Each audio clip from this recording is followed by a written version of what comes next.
ഈ കസ്റ്റമർ എന്താ ഇങ്ങനെ? അപ്പൊ എന്താന്നല്ലേ ഞാൻ പറയാമേ. അപ്പൊ നമ്മൾ ഇന്നൊരു പാക്കിംഗ് വീഡിയോ ആണേ. അപ്പൊ നമുക്കിന്ന് അഡ്ജസ്റ്റബിൾ ബാങ്കിലാണ് നമുക്കിന്ന് ഓർഡർ കിട്ടിയിരിക്കുന്നത്.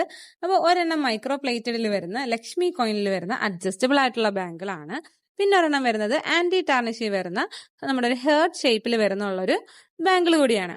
അപ്പോൾ എന്താ ഈ കസ്റ്റമർ എന്നല്ലേ? അപ്പൊ നമ്മുടെ കസ്റ്റമർ നമ്മുടെ ഐറ്റംസ് കണ്ട് ഇഷ്ടപ്പെട്ടു.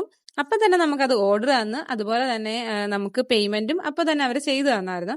അപ്പൊ ക്ലീൻ ആൻഡ് നീറ്റ് ആയിട്ടുള്ള ഇടപാടാണ് നമ്മുടെ കസ്റ്റമർ. അപ്പോൾ നോർമലി നമുക്ക് വരുന്നത് കൂടുതൽ എൻക്വയറീസ് ആയിരിക്കും വരുന്നത്.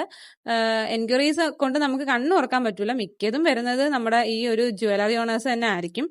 ഓക്കെ, അപ്പോൾ നമ്മുടെ കസ്റ്റമറിന് ആകെ ഒരു കണ്ടീഷൻ മാത്രമേ ഉണ്ടായിരുന്നുള്ളൂ. സെയിം ഡേ തന്നെ നമുക്ക് ഐറ്റം നമുക്ക് ഡിസ്പാച്ച് ചെയ്യണമെന്നായിരുന്നു ഉണ്ടായിരുന്നത്. അപ്പോൾ നമ്മൾ പെട്ടെന്ന് തന്നെ നമ്മുടെ ഐറ്റംസ് പാക്ക് ചെയ്തു. അതുപോലെ തന്നെ നമ്മൾ ഓഫീസിൽ പോകുന്നതിന് മുന്നേ തന്നെ നമ്മളത് പോസ്റ്റ് ഓഫീസിൽ കൊണ്ടുവന്ന് എത്തിച്ചു. ഇപ്പം വെരി നെക്സ്റ്റ് ഡേ തന്നെ നമുക്ക് നമ്മുടെ കസ്റ്റമറിന് ഐറ്റം കിട്ടിയായിരുന്നു. അപ്പോൾ നമ്മുടെ കസ്റ്റമറും ഹാപ്പിയാണ്, നമ്മളും ഹാപ്പിയാണ്. അപ്പോൾ നെക്സ്റ്റ് വീഡിയോ കാണുന്നത് വരെ ടാറ്റാ ബൈ ബൈ.